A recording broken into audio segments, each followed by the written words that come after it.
Shavua Tov and welcome. Thank you for joining us for the fourth and final session of this four-part series entitled Keeping Safe. My name is Yechiel Bressler and I serve as the Assistant Director of School-Based Programs at Madrigos Midwest.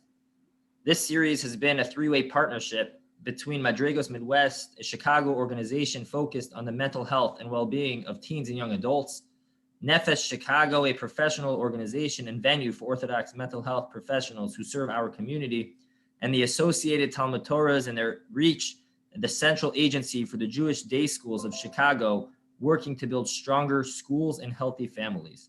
We thank all three of these partners for coming together to provide this series, as well as all previous presenters and, of course, tonight's panelists. Tonight's program is entitled Keeping Our Community Safe, panel on Purim Party Peril. Tonight's panelists are Rabbi Reuven Gross, DJ Shabbat, and Tzvi Mantros. Rabbi Gross is the Rav at Shaare Tzedek Mishkan Yair and also teaches at the Ida Crown Jewish Academy. DJ Shabbat is a certified alcohol and other drug counselor who has ample experience in the field of substance use disorders. And Tzvi Mantros is the founder and CEO of Hatzalah Chicago, as well as a renowned lecturer on the topic of first aid awareness and safety. We thank them all greatly for taking the time on this Motzei Shabbos.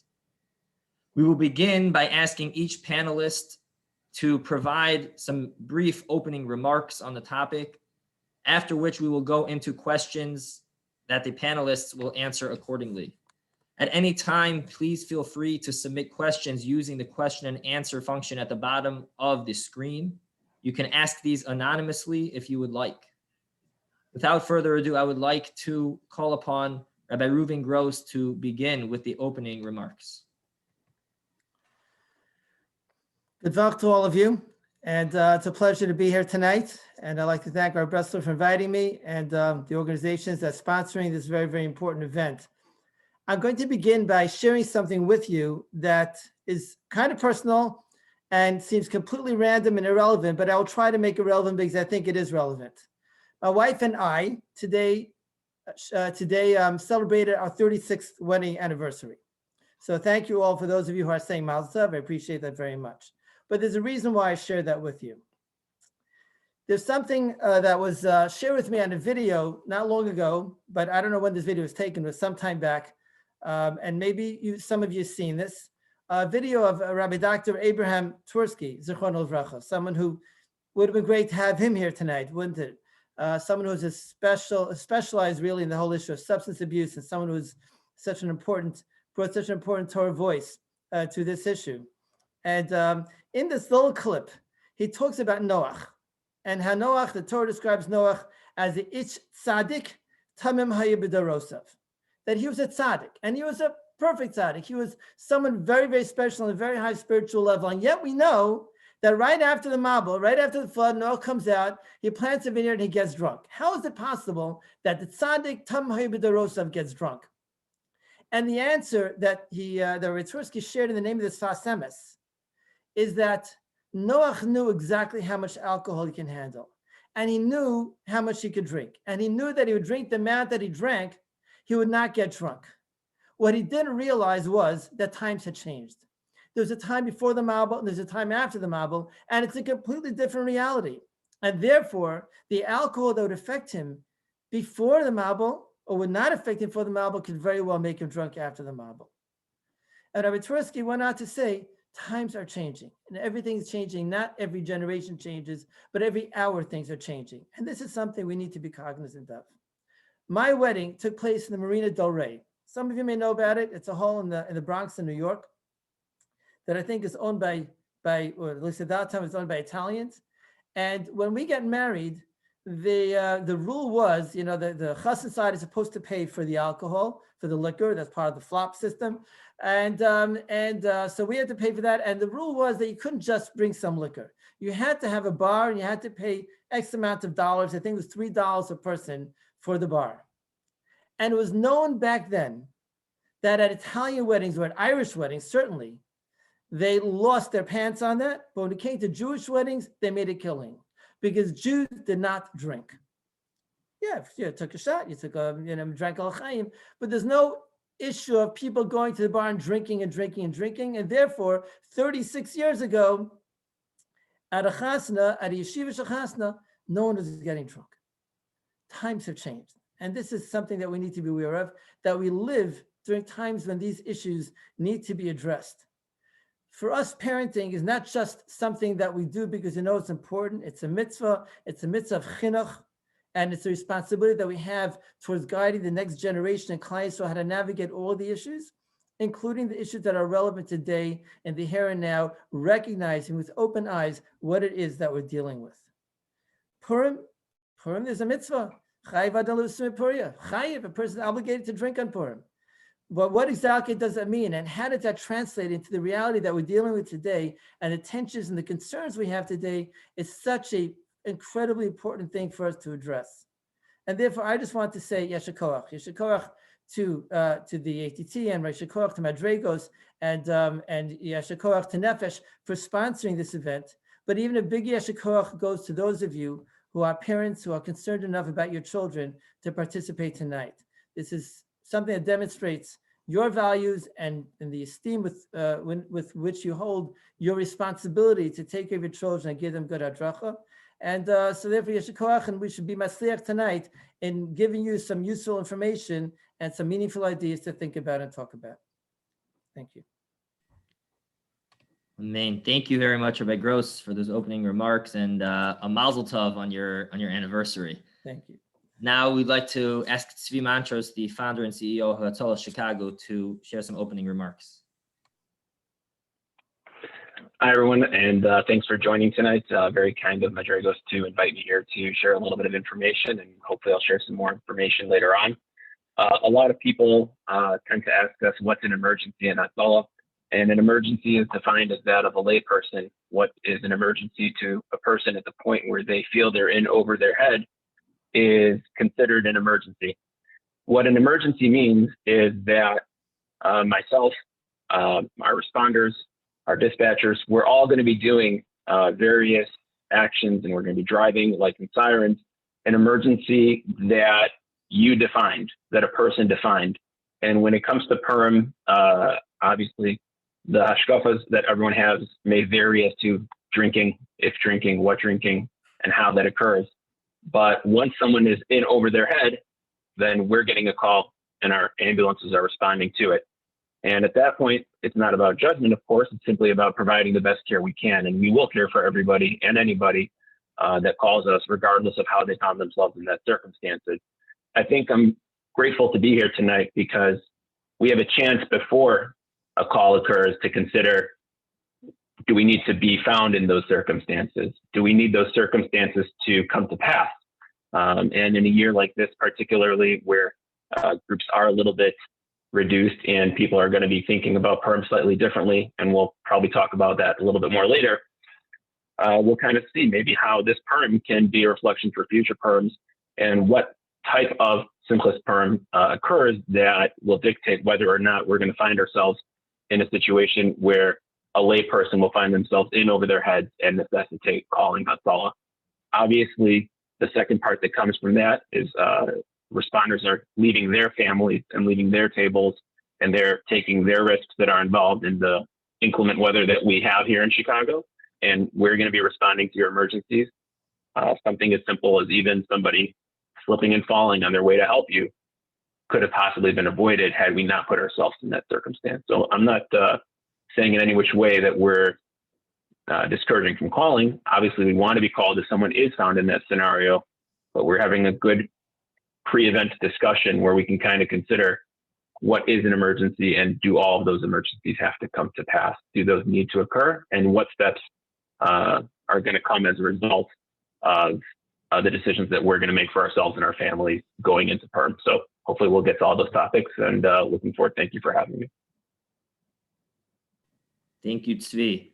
And finally, we'd like DJ to please present some opening remarks. Good luck, everyone. Thank you to the fellow panelists. About a little over 5 years ago, I made one of the biggest decisions of my life.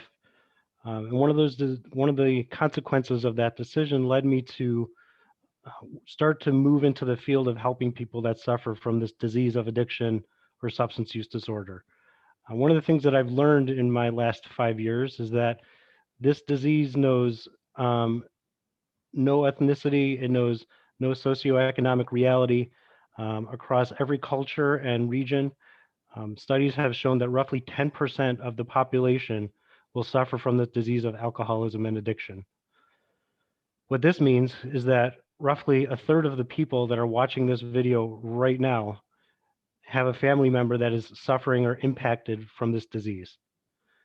And when we extrapolate that number out even a little bit further, that means that roughly half of the people that are now watching and listening to this Zoom meeting know someone who has been impacted, whether they know it or not. They know someone that's been impacted from this disease. 5 years ago, a little over 5 years ago, I was able to say without qualification and without any shame that my name is DJ and I'm an alcoholic. Now 100% of the people that are watching this video know someone whose family and life has been affected daily and globally by the struggle of someone that's suffering from this disease. So I'm glad everybody is here so we can talk about it, so that we can try and end this stigma and hope that no one else has to suffer the way that some of us have suffered. Thank you very much, DJ, and thank you again, all of you, for these opening remarks. So let's jump into the questions.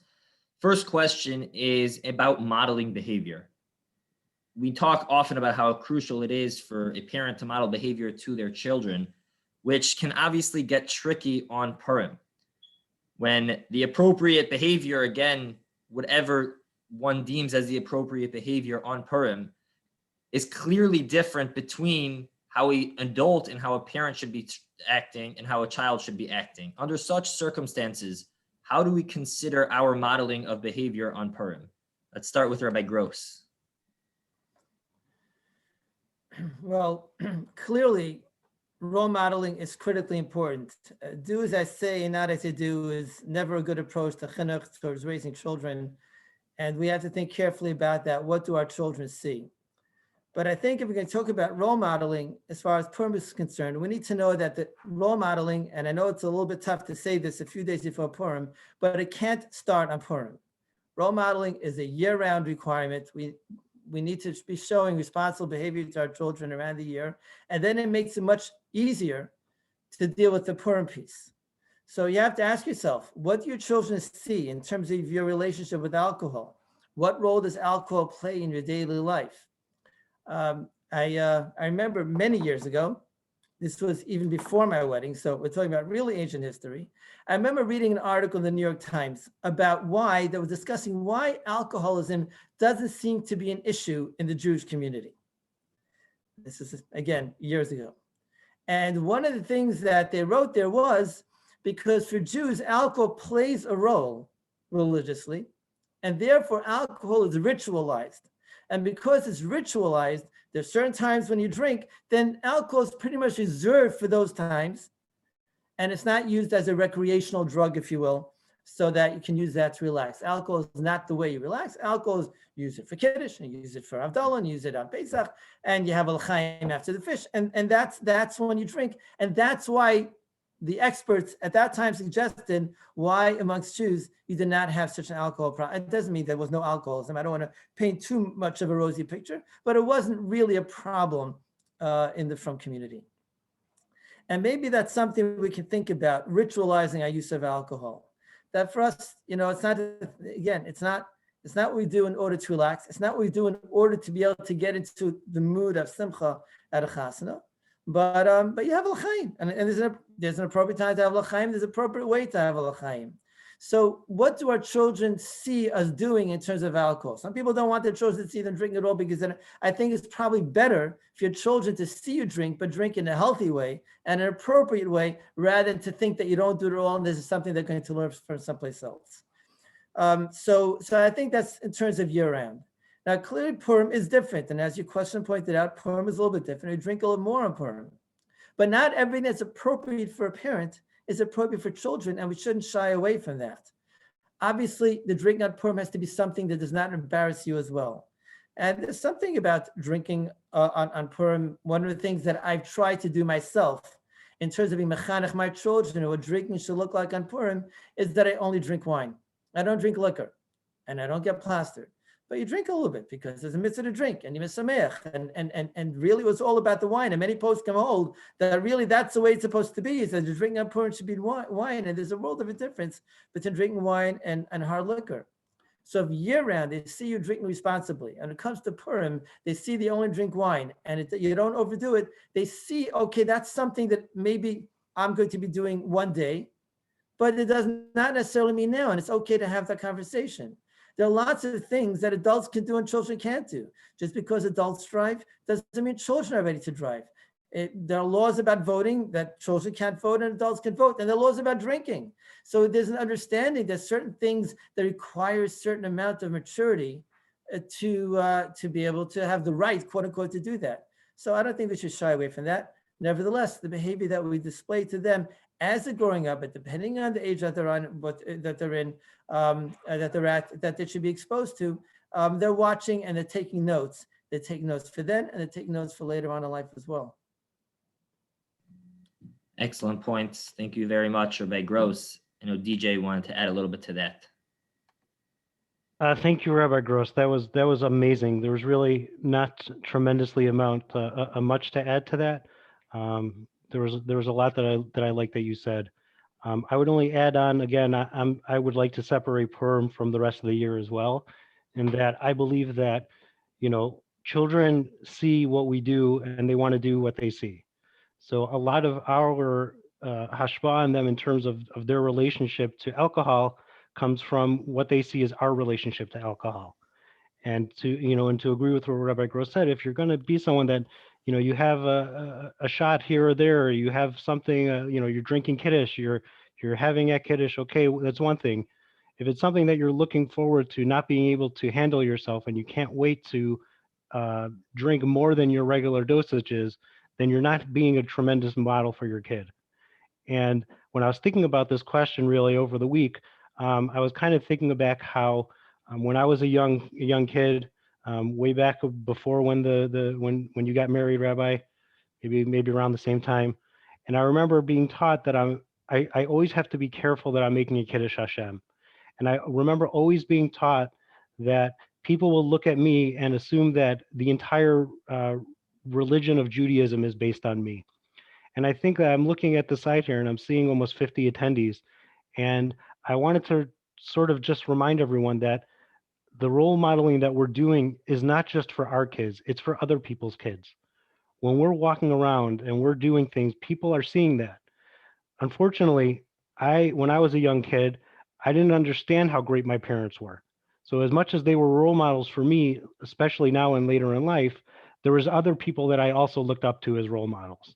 And I think that's kind of something that we need to consider in our daily life, especially when we're at shul and we're in Purim and we're doing all these things, that we have to remember that it's just not our kids that are looking at what we're doing and reacting.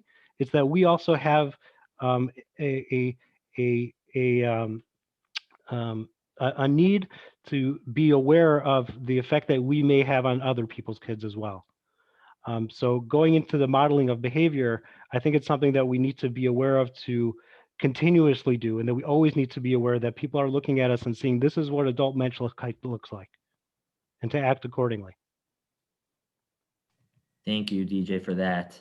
I'd like to jump over to Tzvi to discuss a little bit of the priorities that we need to have and consider in regards to safety on Purim and with drinking. Thanks. So Hatzalah does get alcohol-related calls, though it's not, thankfully, it's not as many as some people might think. And luckily, Chicago has avoided catastrophes that unfortunately have occurred in drinking, both in underage and in adult age drinkers. And there's some thought that obviously goes into that when you're trying to understand the science of it and how it happens and why it happens and at what point does a person drink too much that they lose their protective reflexes. One thing that I was trying to think about, and I've asked a few other other people around me that I went to the same, similar yeshiva careers with, been in Kollel, been in Beis Medrash, and I was asking them, when it comes to drinking on Purim, how come we always know that there are people that want to be Yotzei, and there's some people that say you'll take a nap, some people that have a small drink and then take a nap, some people that want to drink a little bit more, they'll have drinking throughout the Suda in slow amounts. Then there's other people that kind of just hit it full steam ahead. And the question that I was wondering is, how come I never remember, not in Yeshiva, not in Kollel, not in Beis Medrash, ever hearing about an upper limit on at what point do we say you're Yotzei? At what point, in terms of alcohol, right? Ad lo yada, but what does that mean? Because from a Hatzalah perspective, at a certain point, as you're having a minimum amount, you're reaching a upper limit, you're starting to push up against, also a mitzvah, v'nishmartem ma'odas nafshoseichem. So at some point, you're starting to kind of trade one mitzvah for the other, because we do know that, unfortunately, in extreme cases, of course, but deaths do occur.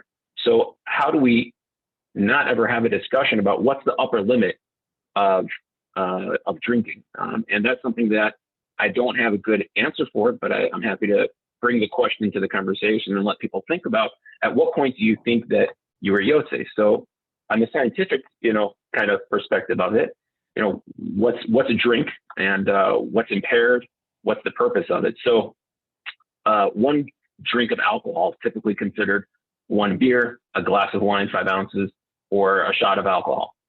And it takes the liver about 1 hour to process a drink.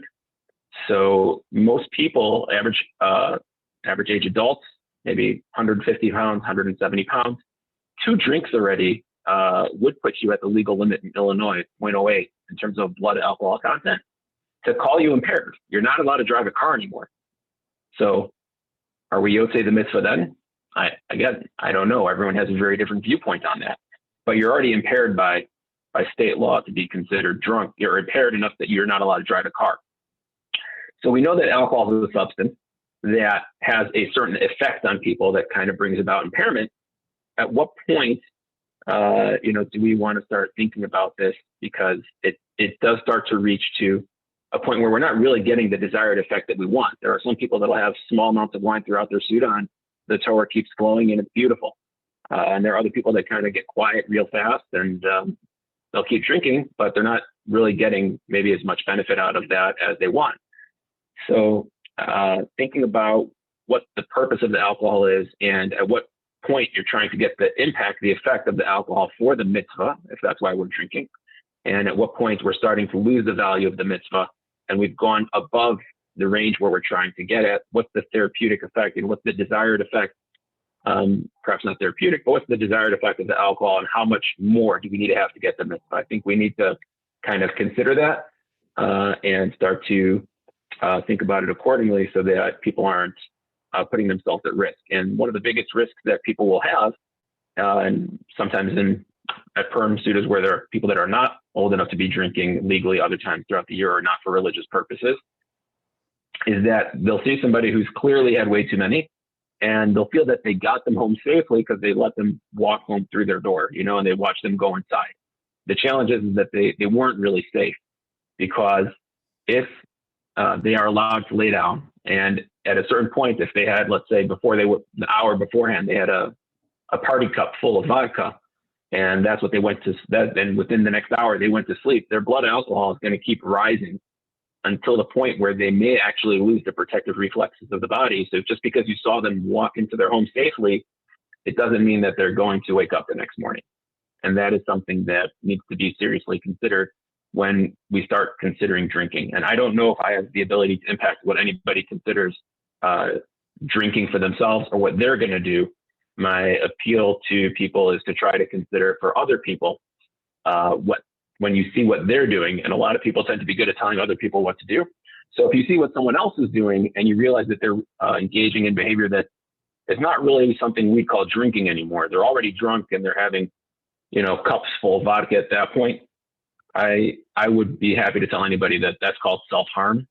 That's not really called drinking at that point. And it would behoove you to replace their party cup of vodka with a party cup of water or Diet Coke, and perhaps you may save their life. So just consider that not getting them home safely alone does not mean that they were safe. And it's something that you won't want to have on your conscience should there be an issue the next morning. So please keep that in mind and watch out for each other. Thank you, Tzvi. Such an important point that we have to think about beyond just our own safety, but the safety of all those around us. I believe DJ wanted to add a point to that. I did, and thank you, Tzvi. That was also tremendous.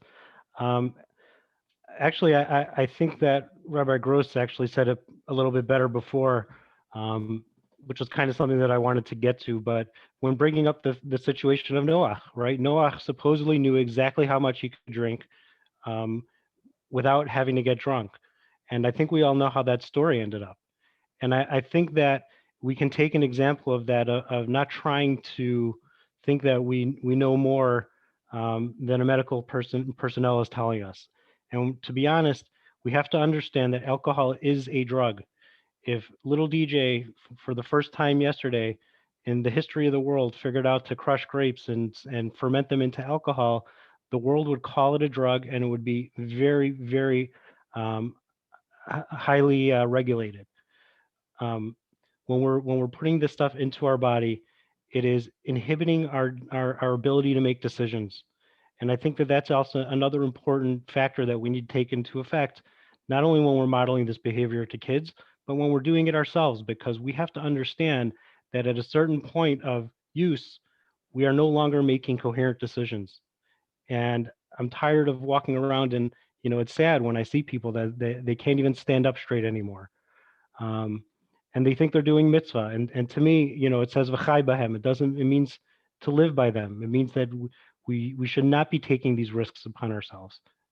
I think the idea of having, small amounts in moderation is fine.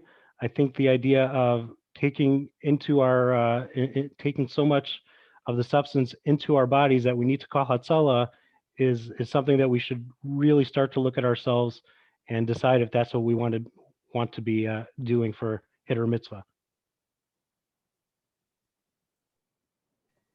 Thank you, DJ, for that addition. Appreciate it. Rabbi Gross, can you speak a little bit to what exactly is the obligation? I know you mentioned drinking wine, a little bit more about what should one drink. So you mentioned kind of the upper limit. Can you speak a little bit to what is the obligation of drinking on Purim? Sure, but I first wanted to say I'm really hearing incredible words of wisdom from my co-panelists. I want to get back to a couple of points and amplify on them a little bit. I think it was DJ that mentioned when you talk about role modeling, we're competing. As parents, we're competing. There are other role models in our children's lives. And it's something in general we have to be very sensitive to. And I would only emphasize what Rav Wolbe says. Rav Wolbe was an expert on chinuch, he wrote a sefer on chinuch. And he writes that if you want to be able to impact the lives of your children, and you want to be able to be a role model for your children, you have to develop relationships with your kids, and you have to maintain those relationships. And there has to be warmth in the home, lots and lots of warmth, and lots of love, and lots of communication. Because there are those other role models out there that kids can easily get sucked into. And you want them to look at you, and you want them to be open with you, and you want them to ask you questions or come to you when they're in trouble. That can't start when they're in trouble and when they have an issue. There has to be a general context of a warm, loving relationship. So that's just something to keep in mind. And also the question you asked me now, I think relates very much to the issue that Steve brought up, and that is, what is the upper limit? Is there a limit? And there's very little chinuch in this regard, because no one ever sits down in yeshiva and says, here's the hilchos drinking on Purim. The one thing that I think we're being to try to give over to the Talmidim, and I think it's very important that this be part of any conversation you have with your child, is don't tell me you have to get plastered, because the Mishnah Berurah brings the idea of drinking Yosim Hergelo, drink a little bit more than you're used to drinking, and hopefully that's not much if you're doing well the rest of the year, and then take a nap, and it's adolo yada. So you always have that option, and beyond that, the question shouldn't just be, what is the upper limit? At what point are you yotze Because, it's very nice that Yotze at a certain point, whatever that point is, but, I want to be really firm about it. I want to go lefnim mishur hasadin. I want to go beyond what I need in order to fulfill the mitzvah. I want to go beyond, because to do a mitzvah even more is even a bigger mitzvah. If that's how much is a mitzvah. So we need to know, and we need to know, and our kids need to know, that such a thing is called too much from a halachic perspective. For example, if you drink so much that you can't fulfill the mitzvahs that you're obligated to do as a Jew, you've drunk too much. That is halachically not acceptable. There's a whole siman in Shulchan Aruch that talks about what happens if someone's intoxicated in terms of davening. And there we find that if someone davens when he's not fit to be Omer Lifnei HaMelech, he's not fit to stand before a king, to present himself before a king. If he davens, then his tefillah so to'eva. That means his tefillah, the davening is to'eva. To'eva is an abomination. It's disgusting. And the Mishmur says it's similar to Avodah Zarah itself. Okay? So if you're going to drink in a way that you won't be able to daven, or you won't be able to bench, or you won't be able to remain within the framework that halakha requires you in terms of the way a yid is supposed to act, then that's too much. And that's something you have to be thinking about as you're drinking. Will I still be able to be a Ben Torah after I drank? And if I drank too much to be the Ben Torah, then I'm supposed to be, then I drank too much. So I think it's not so much how much I'm mechuyev to drink. At what point, the question would be, at what point am I mechuyev? At what point does halakha require of me to stop drinking? And to recognize that as well. And beyond that, I think also what my co-panelists have been speaking about is I think what's the responsibility towards others as well. And DJ mentioned role modeling towards others. Let me tell you, and we should all know this, and it's not going to be that relevant this year because Yeshiva Baruch, I'm not going around from house to house. And as far as this conversation is concerned, that's a good thing. But we really hope Corona will be over next year, that we'll be able to go from house to house. You certainly don't have a chiyuv to make sure they drink enough in order to fulfill the mitzvah. You do have a chiyuv of lo samar l'dam riyacha, not to do anything that will endanger them. You always have a chiyuv for yourself as well, shmaratim b'ol nafshesecha, to make sure they didn't do anything dangerous to yourself. Or if you're role modeling, it alone could cause someone else to do something that is really, really unhealthy and ultimately harmful for themselves in one way or another. That's something we have an obligation, a halachic obligation, to make sure that we don't do.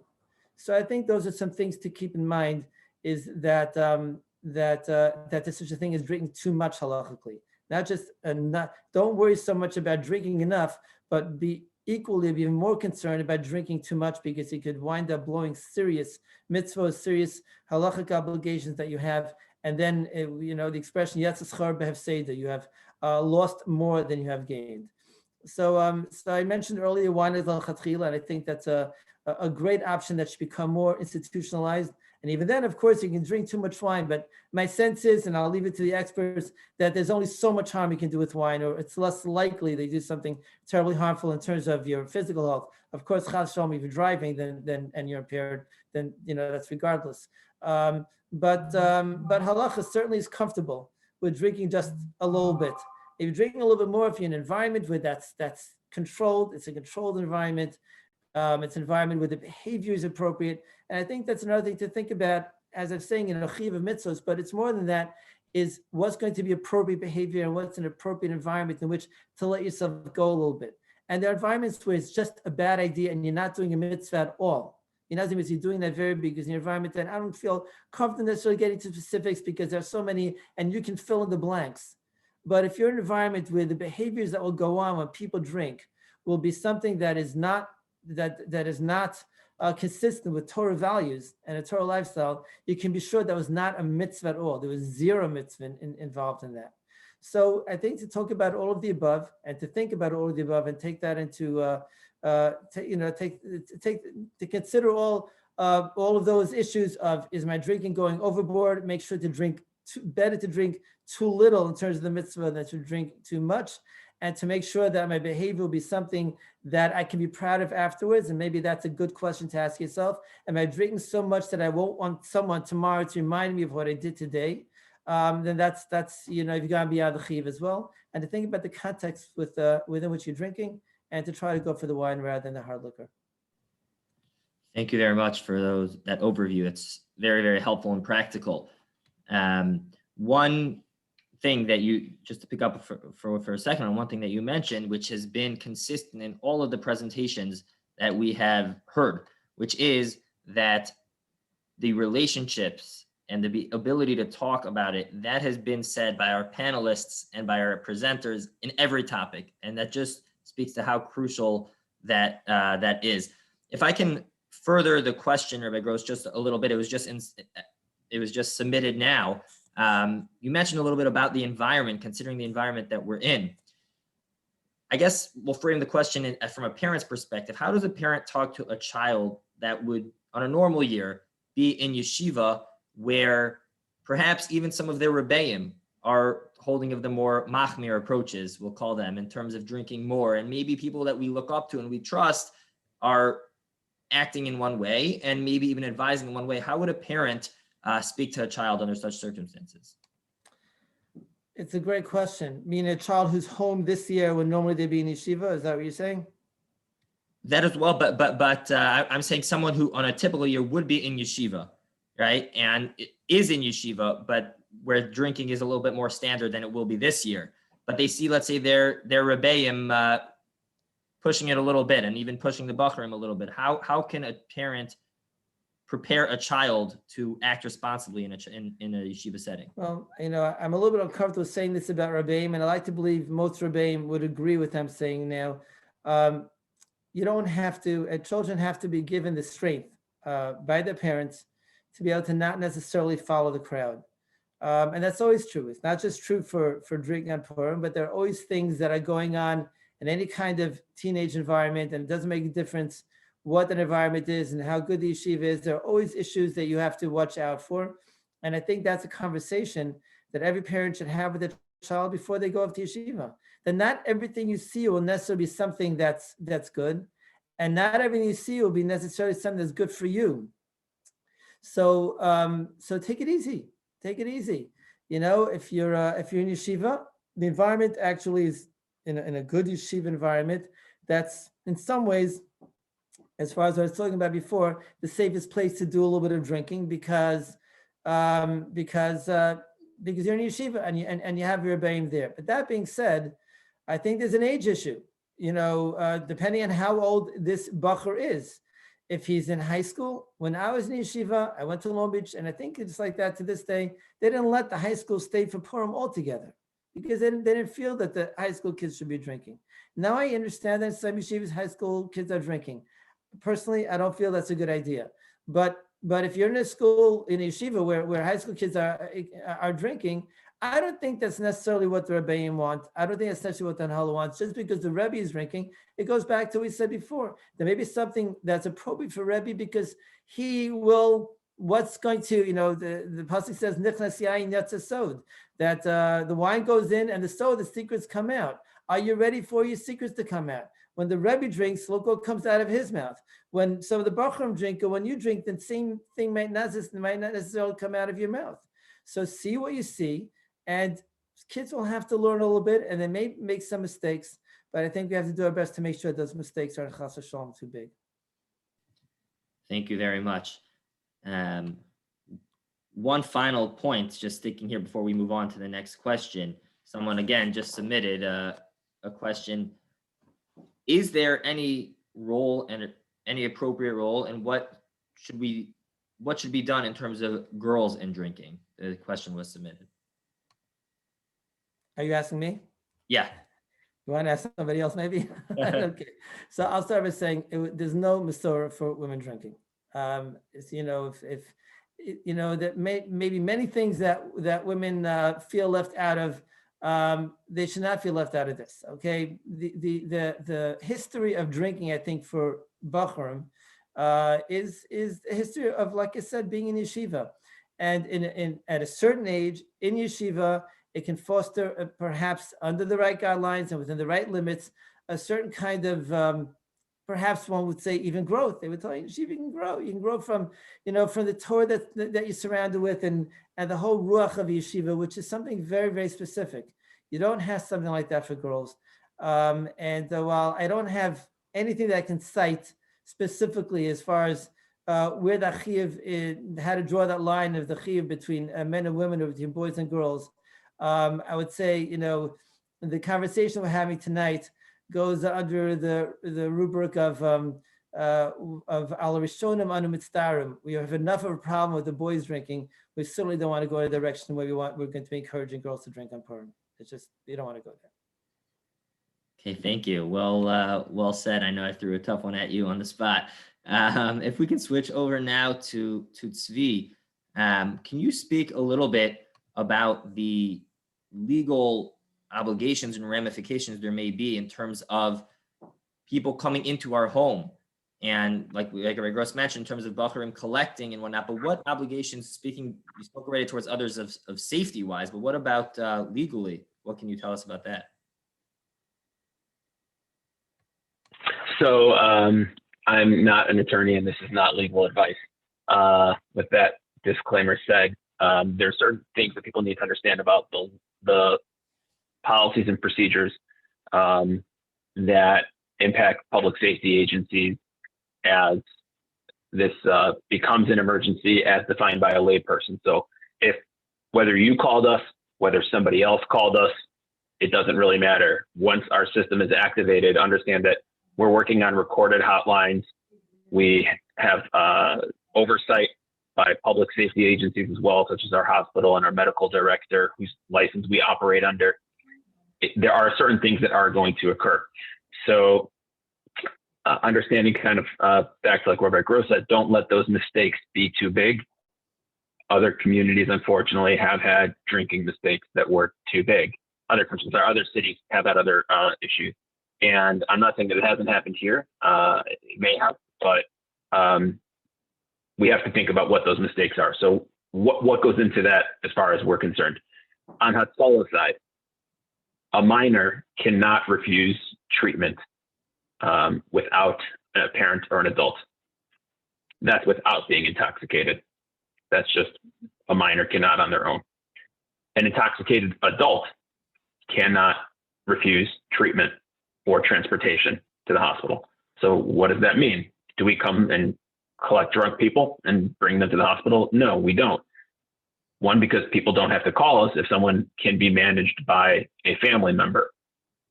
If someone is lying on the street, and again, we're hoping that this year will be different, we won't have to face that, and a passerby calls and we come to an intoxicated adult, we do have to treat that person and try to get them to the hospital. So what happens? The guy gets up and says, I'm not going. Okay, so we call our medical control, and our medical control is unfortunately going to be thinking along the same that we are. We would like to not be at this person's house tomorrow morning doing CPR. How do we avoid that?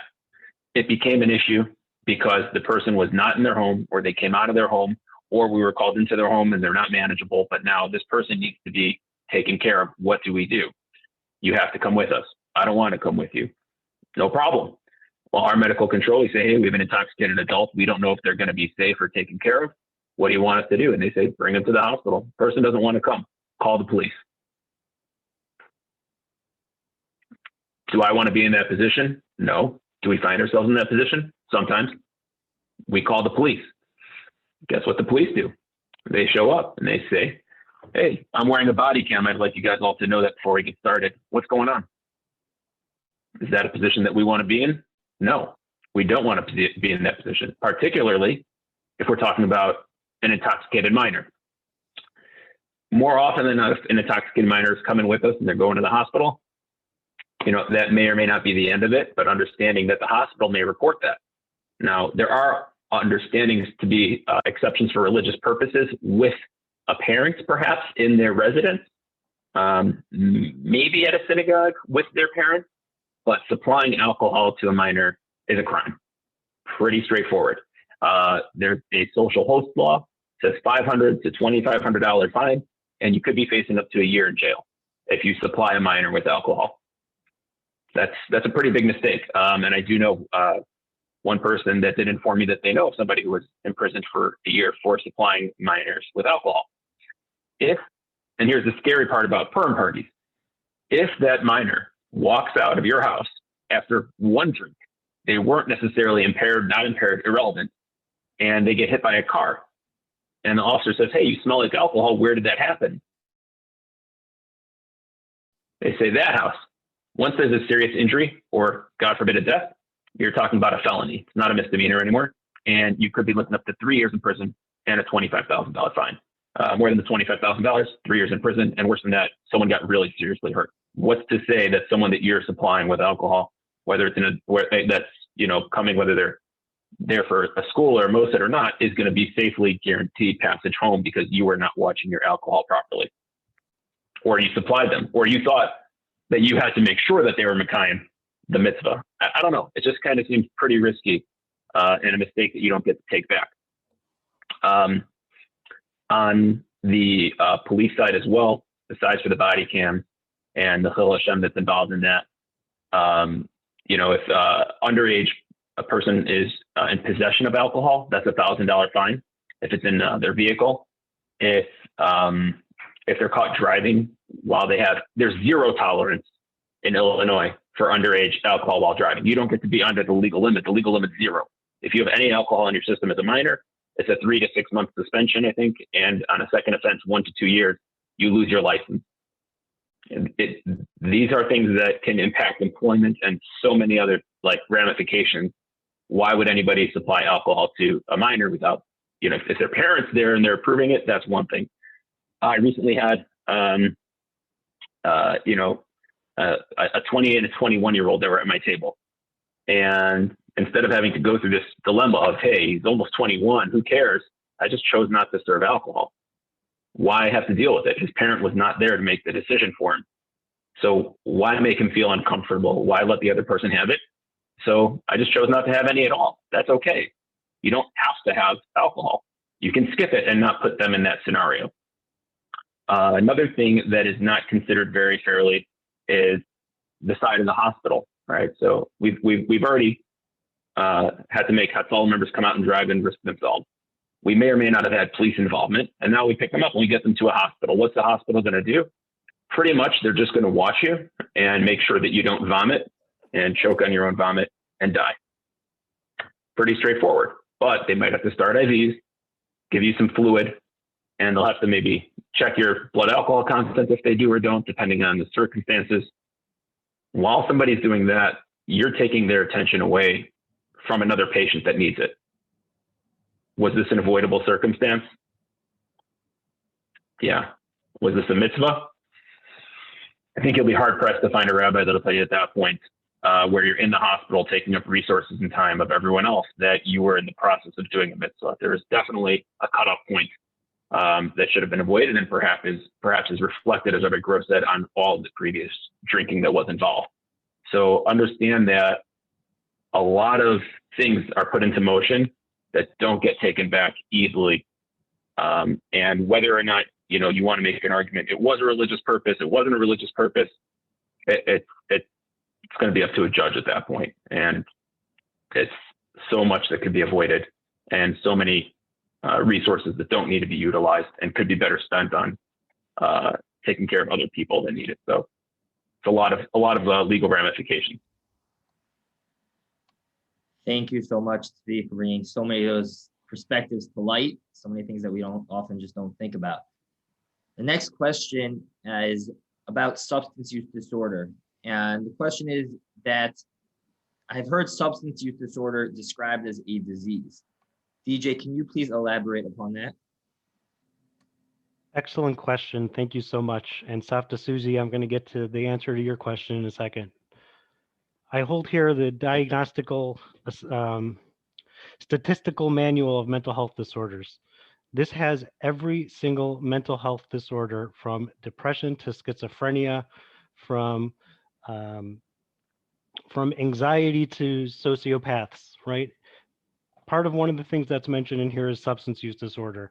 One of the changes that the new DSM-5 made was part of changing the language in order to end stigma, was calling it substance use disorder as opposed to addiction or substance abuse or substance dependency. That's sort of the easy answer, saying that it's in this book. If you'll indulge me for a moment, I'm going to give you the hard answer. And this might take a few minutes, and I've never actually done this without a whiteboard, so we'll see how it goes. This is basically your brain, okay? Down here is what's called the reptile brain.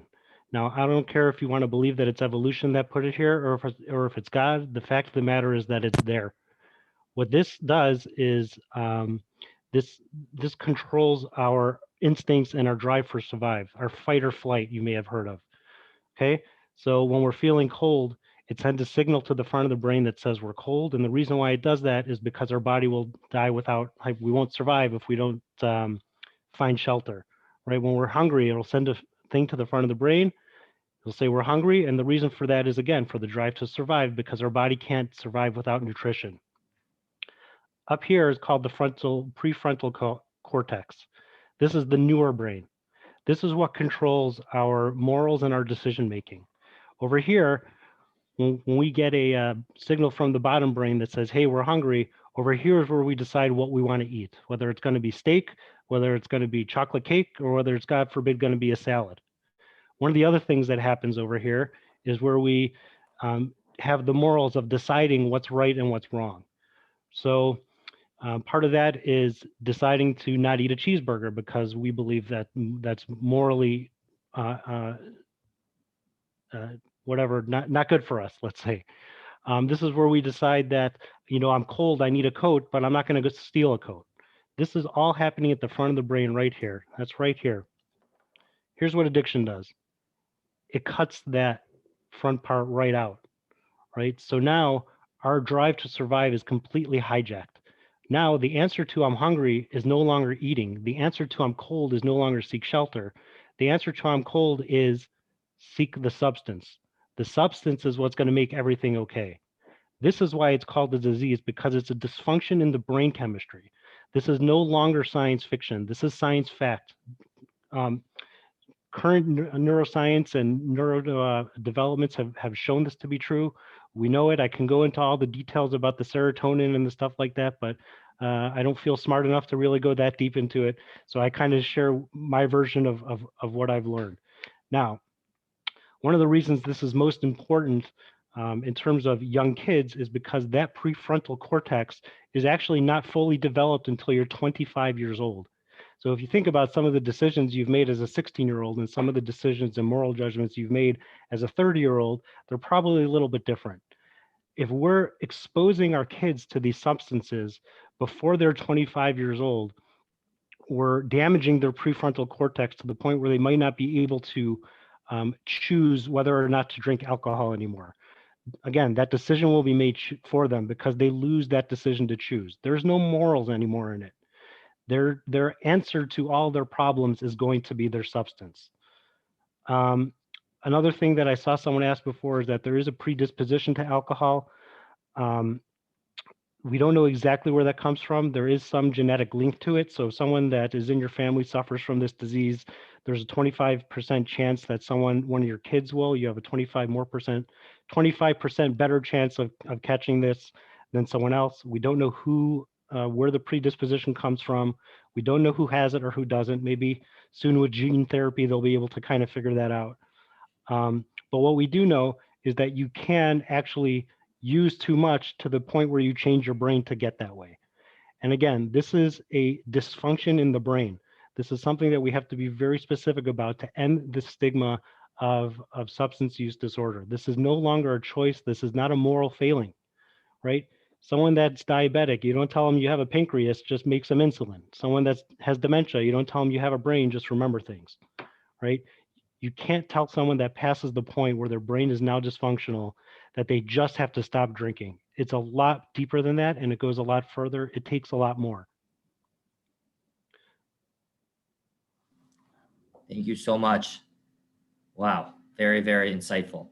I am watching the time. I know we are coming close to the end of the time, and we do want to begin to wrap up, but there's still a number of great questions to get to, so I am going to push for a couple more minutes. So the next question I would like to address is what are the conversations that we should be having then? How can we prepare our children to be ready and to celebrate Purim in a healthy, appropriate manner how can we prepare them? What conversations should we be having starting now?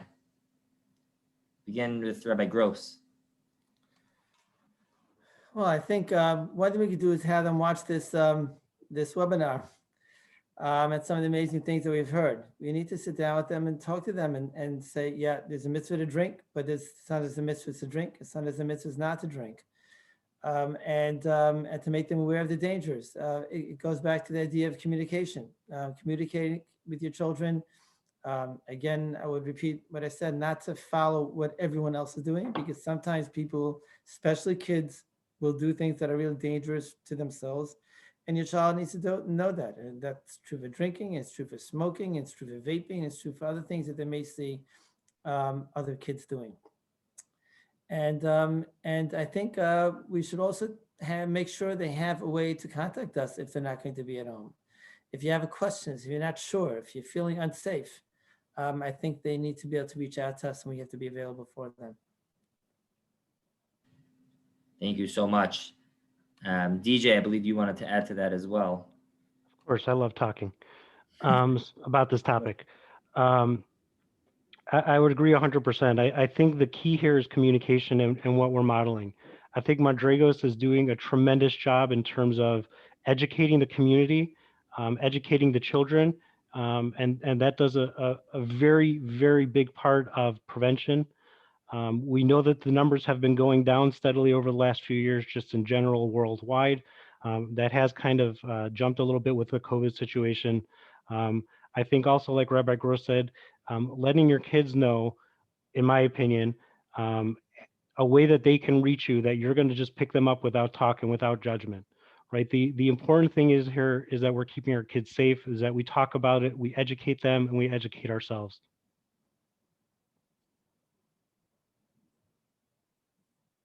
Excellent, thank you. Staying with you, DJ, going back to the substance use disorder piece, what are some signs to be looking out for in our children that there might be some level, some issue, some concern? So I was listening to actually one of the other panelists, not one of the other panelists, one of the other presentations you guys put on a little bit earlier. And I think that those parents said it best. First of all, we know our kids. If we see that there's a dramatic change, we can almost be certain that something is happening. If we see that their grades are slipping, or they're more social when before they were less social, or if they're less social before when they were more social, if they're not taking care of themselves, if they're being forgetful and they're forgetting things or absent-minded, specifically with alcohol, you can, if you smell that they have alcohol in their breath, there's probably a problem. But you can see if their eyes are bloodshot, if they're wobbling around, again, not remembering things. These are all signs that something deeper is going on and that they should reach out, or you should reach out for help.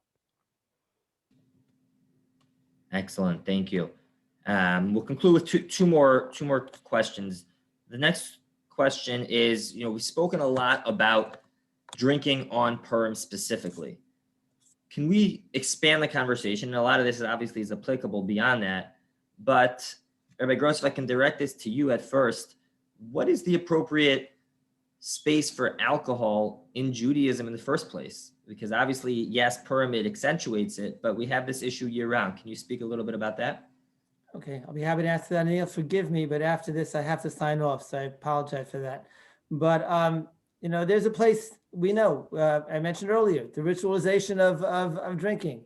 So, is there a place for l'chaim after the fish? Yes, there's a place for l'chaim. Is there a place for l'chaim at a chasana? There's a place for l'chaim. Is there a place for l'chaim at a shalom zachar? Yes, there's a place for l'chaim. However, once again, we have to recognize how times have changed, and we have to make sure that we're responsible about the way we do these things. I had to learn this lesson the hard way. I'm not on a too hard of a way, but years ago, as a Rav of a shul, you have l'chaim at a kiddush. We have a kiddush after every davening Shabbos morning, which was going to be able to do that again. As we get out of Corona, during Corona, there is no kiddush, but there was alcohol, and there was a big simcha, and there was some good alcohol at the simcha. I was sitting on the table, and someone pointed out to me there was a girl who didn't look a day over 14, maybe 13, 14, not a member of the shul, And I don't think she was necessarily invited to the simcha altogether, and she was drinking. And these are issues that we have to be aware of. So we have to be responsible about that, that even as we do things when there's a place for drinking, how we do it and make sure is critically important.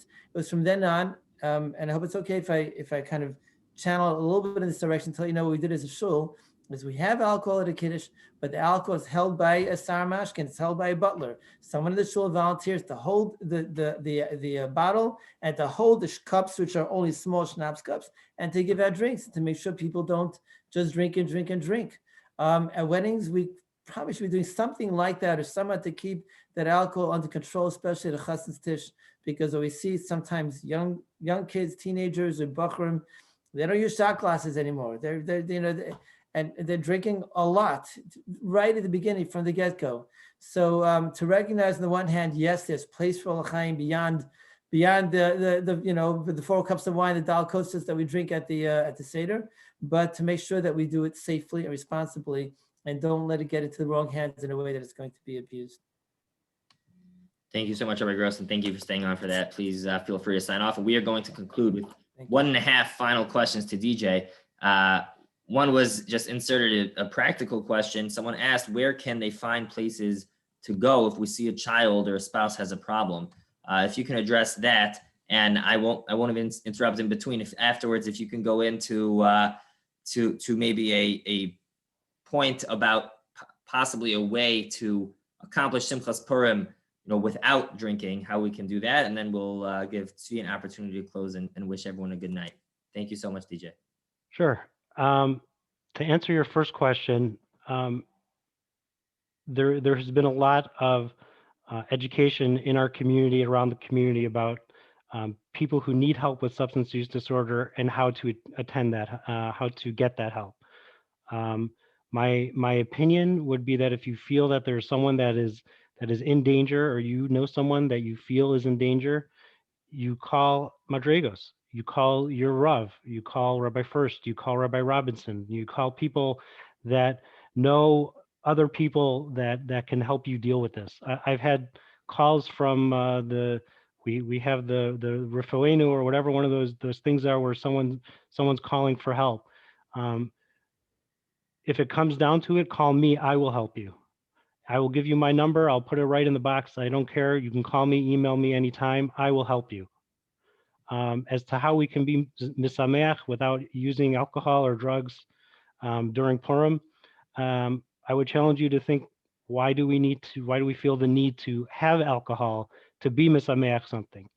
We're misameach things all the time without using, whether it's at a chasana when we maybe just have one shot, whether it's Shabbos, whether it's Yontif, whether it's Shavuos, whether it's Sukkot, whether it's Bar Mitzvah, Bat Mitzvah. We have all these times when we're able to be misameach with our family without the need of substance. So why would this Yontif be any different?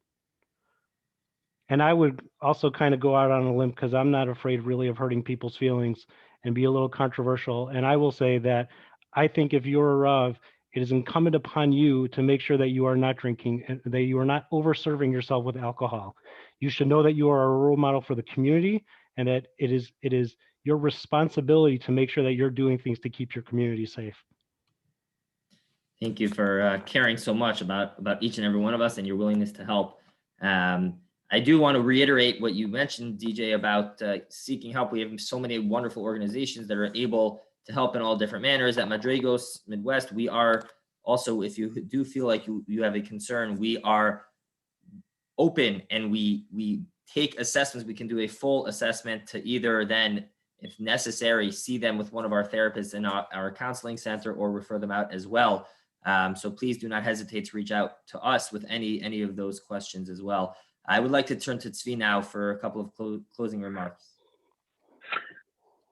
Thank you, again, and thanks to my journalist as well, of course. I think so. People always want to say, when you have a meeting, and for sure when you have a Zoom, like, well, at least what's one takeaway? What's one, practical, like who's doing what? So one solution I would want to offer, perhaps for adults that are planning on drinking, is, again, consider the amount of drinking, the amount of alcohol, how much is needed, what do you want to have? Because once people start pouring and they don't have a plan of what they're having, the plan starts to change, and one more becomes four more, becomes six more. And at a certain point, we're definitely missing what that upper limit is. So for the adults that do plan on having alcohol over a certain amount of time, set aside an amount, put that amount exclusively in front of yourself. And that in and of itself would be a form of modeling the place of alcohol and the role, and saying it has maybe a place in your specific family, in your hashkafa, but it has a limit. And that is something that would also be a great way to show that to children as well.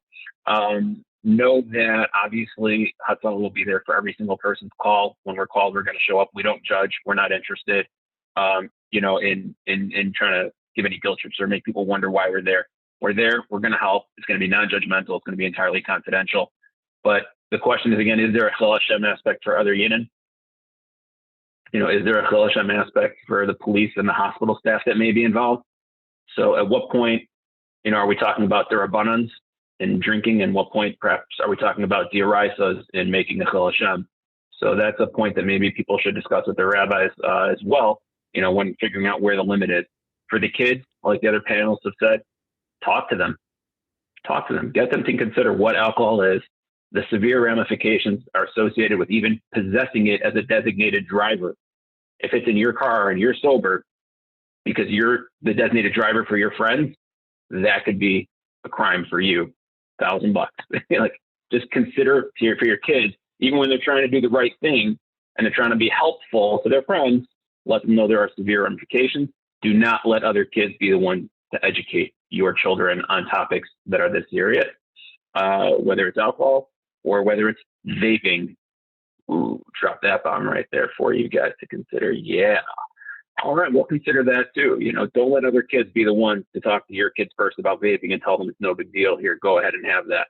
So while I'm going to leave you with that happy little nugget to sign off with as well.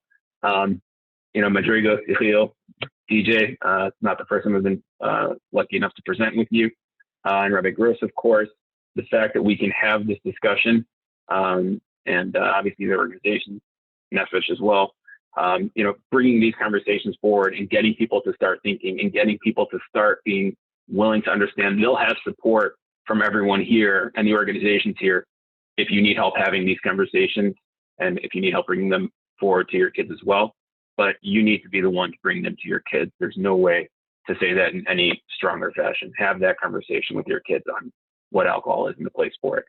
We should be zocha to a safe Purim and be marvin b'simcha Hashem safely. Thank you so much. Such really, really wise words. And thank you, Tzvi, for this, of course. And really just a plug for Hatzalah. And thank you so much for everything Hatzalah does on Purim and beyond. It's just absolutely incredible what you brought to this city by bringing that here. So thank you for that. I was also made aware also that Nefesh Chicago has an online directory, including some CADCs as well. So one can take a look there as well in terms of where to find help. I just want to close and thank all of our presenters tonight, Rabbi Gross, DJ, Tzvi, thank you so much. All three partnering organizations for the Madrigas Midwest, the ATT and Reach, and Nefesh Chicago for a tremendously successful and important series. And we wish all of you, again, take these insights to begin the conversation. Reach out to any of the panelists, any of the organizations. We are here to support our community, to start the conversation on these crucial topics. And we really appreciate all of you joining us tonight and wish you all a Shavua Tov and a Freilich and Purim. Have a great night.